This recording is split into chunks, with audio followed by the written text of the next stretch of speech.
Welcome aboard this flight, Already by my man. Your number one show where aviation meets entertainment. I'm your host, Ololade. In the absence of the security inadequacies and high cost of tickets, would air transport still be your first choice, or would you just not fly at all? This and more are what we'll be discussing on this episode. Phobia for flying. To get over it or not. After the break, we'll be introducing our guests. Sit back, relax, and enjoy. Get ready, get ready, get ready, get ready with this. Welcome to Already by Mama. This is Already by Mama. Welcome back. With me on the show today is a lady with an amazing personality, a beauty queen, and an aviator. Welcome. Thank you. Thanks for having me. Please. Okay, my name is Queen Patience Adope. I am the current Miss Aviation Nigeria, and I'm also a flight attendant. Wow. Tell us how the journey began. Okay, it began from a very little dream, no, a big dream, to come into the aviation industry. And then one day I was scrolling by Instagram, and then I saw an ad for Miss Aviation Nigeria. And then I went through the page, the website and everything, and realized that there were like a corporate pageant, organization. And then I thought about it. It would be a good idea to actually give it a try. To be honest, at the time, I didn't know what was going to be or what was not going to be. I just wanted to give it a try. And then I picked up the form, came for the competition, and it was a perfect timing because I was just rounding up NYSC. So it was just a beautiful thing for me to go into. Well, so after the pageantry, you got into the industry? Yes, after the pageantry. So one of the perks of being the winner of the pageantry is getting a scholarship into any aviation school of your choice to study whatever it is you wanted to study. And I wanted to be a cabin crew. So they gave me the scholarship. I went in for my cabin crew training, got my license, and today I work with, one of the finest airlines in Nigeria. Okay. So welcome on the show. Thank you. Today we're talking phobia for flying. So before you ever became a flight attendant, did you have phobia for flying? To be honest, the first time I ever flew, I was more curious than scared. Because phobia would be, extreme fear for something. I was more curious to see, because, as a little child growing up, I'd seen planes in movies and everything. So I was more curious to fly. But eventually, on that flight, I do remember something significantly. At the time of, I think, landing? Was it landing or takeoff? You know that feeling where it feels like your stomach just drops? Yeah, I had that feeling. So I think that's the major thing I remember. But I know I was just more curious to fly than having the fear for it. So did that feeling make you feel? Because sometimes I feel it feels like my stomach jumps out, right? Did you have any fear, or did you just? I have a very weird personality. Sometimes in the face of extreme, situations, I just laugh. Then it was during COVID, and then I had my mask on, and I was just laughing underneath my mask. It was funny, actually. It was funny. Okay. So from your experience, because I know flying, you would have had conversations with people and all of that. Yeah. What do you think makes people scared of flying the most? Number one, they do not trust the aircraft they are on. Number two, turbulence. Because when you're up there, it's different if you're on the road and the road is bad. At least you can easily just open the door and stretch your leg and you're out. But then you're up there, you don't even know what, sometimes you can't even see beyond the point where you are, and then something is shaking as it's going to drop. So I think turbulence is one of the major things that makes them scared. And also, like I said, they do not trust that machine can actually hold them up there, which is the truth. They can hold them up there. So now, checking turbulence, you must have had experiences. Yeah. Which was the most striking, like your worst experience ever? Okay, this was definitely some months back. I remember, so on board the aircraft, we have positions where we work. That particular day, I was working at the back, And then I had to go forward to do something. I don't know what it was anymore. It started gradually. The seatbelt had come on. I'd gone to do my checks and everything. But now cabin crew, I just felt, we could handle this.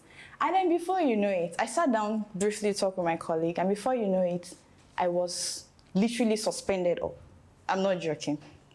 And then in the cabin, I could hear everybody, of course, blood of Jesus. They're praying, they're doing whatnot. It was chaotic. Oh. But at that moment, honestly, I think I just couldn't think. Because I was literally I was taken off my seat and hanging up. It was that bad. What were you suspended by? So where I sat, I had the bulkhead. Okay. Yeah, so one of my hands was there, and then I was using the other hand to struggle to find my seat belt, because that's another thing. Whenever there's turbulence, you have to strap in. That's the only way you can be safe. It's not, blood of Jesus is wonderful, but you have to strap in. So I was using the other hand to look for my seat belt, and then, but these things, they happen so fast. It's not something that, drags for a long time. Yeah, like in seconds sometimes. And then after that settled in and we got the briefing from the captain, I walked into the cabin and people were on their knees. It was crazy. It was crazy. At that moment, I know I definitely had a lot of people tell me, this is your job, God will help you. Why did you choose this? It was crazy. I think that would be the worst for me. Most bizarre right now. Okay, let's hold this conversation. We'll go on a break, and when we come back, we'll be joined by another guest. Get ready, get ready, get ready, get ready with this. Welcome to Ready by Mama. This is Ready by Mama. Welcome back. We have been joined on the show by a gentleman who I'll leave to introduce himself. Welcome. Thank you. May we meet you, please? My name is Kero Gunje, one of the biggest producers in West Africa, in Nollywood's mainstream media. I'm a media entrepreneur, successful young man to the core. That's me. That deserves some accolades. You get that a lot. So, I'm sure you must have heard about people who get so, like they have their hats in their mouth when flying. Are you in that group? Not exactly, I'm worse. Wow. Let's hear it, please. First, you put me in a box, leave ground. Okay. Leave small above ground, go up. I don't understand. What kind of mind? I drop every element of pride. Then I'm inside the air. Hi. I'm joking. But yeah, I'm actually and then I'm claustrophobic. Oh, so if I'm in a boxed up space, it becomes, first I lose my breath. So then I start to sweat profusely at that, So it's if I'm in an aircraft, if you're dead ground, it look big. Okay. But when it's above the ground, it becomes like an elevator. Like a small balloon. Yeah, small box, and then I tend to start asking very stupid questions when I'm on flight. Who do you ask the questions? Anybody sitting close to me, hostess, anybody. No, so do you think the flight will get to destination? Really? Like how many minutes more roughly? Things like that, just to try and get myself like, okay, we'll go arrive every time. So why not fill your mind with positive thoughts? Exactly, it's a positive thought that is, will we arrive? The negative thought is, can we arrive? Really? There's a difference there. So have you ever met a passenger like this? Someone who would ask you those kind of questions? Oh, yes. So the aircraft that I fly, I have a seat that is just adjacent a passenger seat. My jump seat is just adjacent passenger seat. And then there was this day, this Baba came on board. Obviously, it was his first flight. I'm telling you, a Baba, somebody that's like a man. And he panicked from the moment we shut the door until we landed in Abuja. At the point, I had to hold his hand. because I kept pacifying him. I mean, that's what we're on board to do. We're on board to make you feel comfortable and also to look after your safety. So I had to keep pacifying him. Oh, Papa, you'll be fine. You'll be fine. When the aircraft, maybe any swift change in movement or airflow, he's panicking like, oh my God, are you sure? My God, when are we going to land? Can they drop?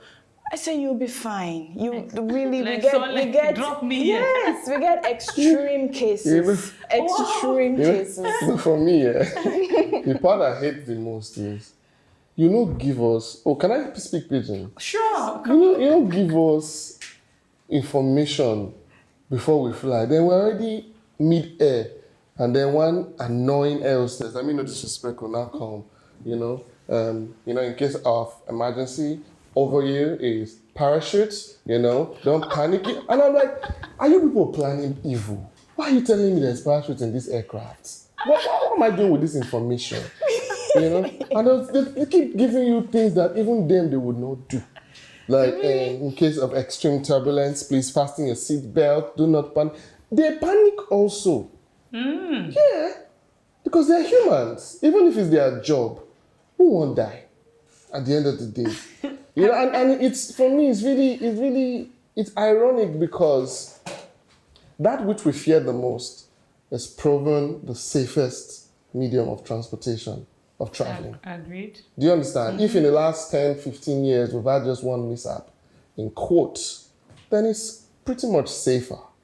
But, Omo, you see that road? Well, we like the flights, sir. I thought you were going to pick road over.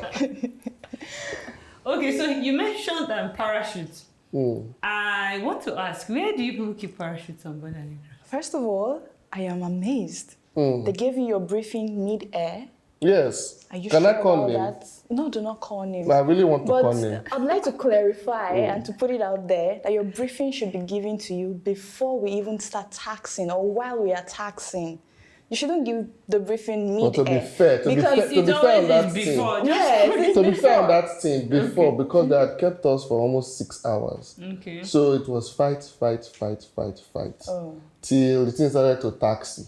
And then of course everybody had to sit down until then the hostess or whoever. We didn't want to hear the pilot's voice. Because we just heard that tone. The first make one small noise before they will say whatever. And they always talk to themselves. This is a connecting flight, Abuja, altitude of 25. They just talk to them. And they were all of us were just shouting, we know 1 year.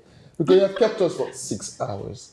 Some of us were going to meet our baby. Some of us, you understand, people had emergencies. That's why they're traveling by air. So. Someday again we'll talk about that. But I am interested in this parachute matter. Have you seen one on board an aircraft before? Yes, I have. I have actually seen. So there was a certain, I don't know if it was January. There was a certain January I was traveling from Manchester to Turkey. And we had, first and foremost, it was a very cheap flight. I leave normal big flight to do budget flights. It was dead in the winter. I think it was early January. So I was traveling from Manchester to Turkey on a budget flight. And all of a sudden, during winter, it's crazy to travel. Yes. That was the first time I knew, because I know to travel. And then the plane fell down. Like the turbulence was so bad. The plane fell down. Let's say, so I don't know how they record feet or something. They're buzzing from like here to, if something in your eye inside aircraft is like from this, that means it's worse. You understand? And then some things fell from up. I don't know if it was nose mask. I don't know. They look like for me at that point, that was parachute. Because the thing that white LSS was doing, all those signs, for me it was wear this footing. As small as it was, I just wanted to wear it so that I know that bad as it bad, I could dare on top of that for at least 1 hour. Somebody will come and save me. With that thing that dropped. At that point, see, when you're under emergency, in a tight box as like a flight, the things that go through your mind for a claustrophobic person is not the things that will go through a normal person's mind. Because at that point, that was my only medium of survival, means of survival. It looked like God sent that parachute. At the end of the day, I realized that, it was normal is it oxygen or Yeah, whatever? it was an oxygen mask. Oxygen mask that in case things Yes. go, yeah. Yeah, in case you lose oxygen. But for me, that was parachute too. Okay. But that was a very scary moment because I can laugh about it now. And the fact that it happened in a foreign land, and I don't know, there's something backward in our mindsets as Nigerians. Okay. So when I heard a white man pacify me from the cockpit, I calmed down. But if I heard, hello everybody, I would have been more scared. Really? Yes, it does happen to me. It's now, this 2020, okay, I've flown once this year. Let me say 2021, that I'm having confidence in black pilots. It was an awful experience because it was the first time I was experiencing turbulence of that form. If you are doing like 45 minutes flight, maybe Manchester to London, rare. Maybe Lagos to Asaba, my normal route, rare. For me, but that one was really bad. It was bad. I'm so sorry you had to experience that. So with this, this extreme fear that you have, let me say phobia for flying, are you one of those people that would not travel with, say, your close associate or, family on the same flight? I don't even think my family would like to travel with me to start with. But for safety, just like if you have a big political position, they would always tell you it's unsafe for you to go on board with your full family, be it for holiday, be it for corporate. It's unsafe. You can't even have a president of America traveling with wife, children, maids in one flight. I'm just learning this. It will be hard. I'll be really scared. Like when I used to be in Jand, if Mom C comes to meet me and maybe we'll have to travel, for some reasons, even though it's based on money, happen, I would have preferred we use different flights. So that if anything good or bad was to happen, somebody can tell the story like, he was a good guy, kind of things. Yes, but I think there's also an experience you get if you travel with loved ones. There's no experience for me inside flights. I am too scared. Because if my loved one is in the flight, let's say my babe, for instance, it will now be fear mixed with pride. Because on one hand, I want the form of the man. On the other hand, forget manhood, I am always scared in the flight. That box, no, I'll start asking my baby useless questions. Baby, do you think the flight will land? The tires will come out, right? When it's, and I'll freak the person out. Like you really do that? Yes, every flight. Let's try it. I must be honest, I've never met someone who is. No, there are people worse than me. My father is worse than me. Because my father will start advising you things that doesn't make sense. You really need to be good to every man in life. Why? When would they flights? Are we stating will or you start to give very useless advice? That is his own way of dealing with fear because it's extremely claustrophobic. My father would rather travel 15 hours by road that is not good than 30 minutes on air. Right. So I think it is actually the fear of flying, not the fear of small spaces. For him, it's the fear of flying. For me, it's... Because even a car is equally the same. No, it's still a small space. The only thing is you're seeing, your surroundings. You're whatever totally in environment. control. You are? In a car, you're totally in control. Yes, especially if you're the one driving. Every driver in this world has a feeling that accident nothing happened to them. Yeah, True or I do false? feel like that. Agreed. Every driver. Same with every pilot. Yeah. Wow. Yeah. But not same with every passenger. Because every passenger can fly So out. it's the same on the the road. same You see, thing. so that's what we're saying. It's easier if I'm driving and I know I'm in control because I'm the one calculating, I'm the one saying. Now, so it's the same now. Whoever is beside me has the same thing. It's just the same too when it's road. True. But let's hold this. We'll go on a break, and when we come back. Get ready, get ready, get ready, get ready with this. Welcome to Ready by Mama.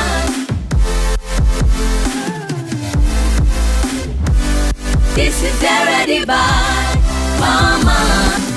Welcome back. If you have been on this flight, we are about to land. And I have a final question for you. What would be your favorite means of transportation? Bus, train, ship, or plane? Train. Okay. $1 million to fly by air or $100 by train? $2 by train. Okay. So now, having this conversation with him, do you think there's something you can do to somebody who has this phobia for flying to be able to like be in control of it? I think. Can I personalize this question? Sure. So just imagine I'm on a flight with you or in a flight with you and then there's turbulence. You're next to me. How would you pacify me? Why are you? Okay. No, like. All right. So what I would do to you is just to keep talking to you. Yes. See, there's so much power that words carry. And you have to know what to say to a person at a particular time. And we are trained for this, by the way. So you have to keep talking to them. Because sometimes you're afraid of something because you don't... It's just... Let me deviate a bit. It's just like saying, oh, because you're an air hostess, you're no longer scared of flying. It's not that that fear might not necessarily be there, but because I know the mechanics, I know how this works. I know how... I already understand what can happen and what cannot happen. So that totally almost takes my fear to a negative. You know and what? To make this easier, come on a flight that she's operating. Exactly. And then we'll see what happens. If you pay now, why not? No, you should pay. So thank you very much for this Thank very you. interesting episode. Before you leave, we'd love you to sign our book of remembrance. Okay. So let's do the ladies first after the men. Okay. Okay. Can I write biggest producer? No space. Anything you want to. No, enjoy. Oh, come on over. There's enough Africa's space biggest for you. producer. Okay, we're going to. Then we put my phone number. Really? Add your email to and your Instagram handle. Thank you. Why are you putting it close to mine? Please come this way. Leave it. No, leave that space for him. And just only yes. you. That's fine. We'll fly together anyway. Thank you so much. All right, thank you. And before you leave us the show, we have a special gift for you. Thank you so much for coming. Thank you. And just a little token for you, hoping that this puts your fear of flying away. Why do I feel this an iPad? Bigger than an iPad, actually. Thank you so much. Thank you so much. Some of us enjoy flying and would give anything to experience it every once in a while. While I may not know if any means of transportation is 100% safe, I am definitely sure that air transport is still the safest and the most reliable. Until we meet again next time, I remain your host, Ololade. Get ready with this. Welcome to Already by Mama. This is Already by Mama.